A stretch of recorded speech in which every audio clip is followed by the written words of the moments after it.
Veteran broadcaster hits back at US Vice President over his comments.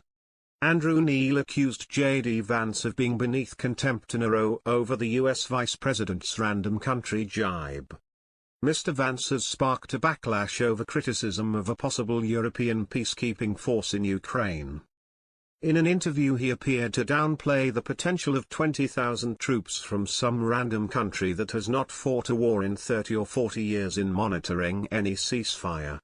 His comments were widely perceived to be directed towards the UK and France, who have been leading European efforts to secure a peace deal between Russia and Kyiv.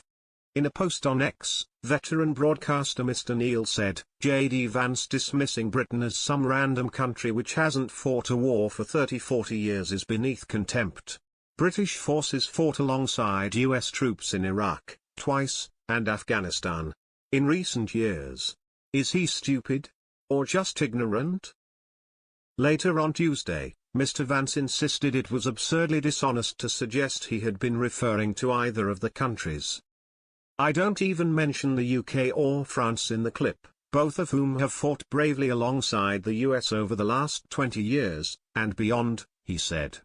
During an interview on Fox News, Mr. Vance said, if you want real security guarantees, if you want to actually ensure that Vladimir Putin does not invade Ukraine again, the very best security guarantee is to give Americans economic upside in the future of Ukraine.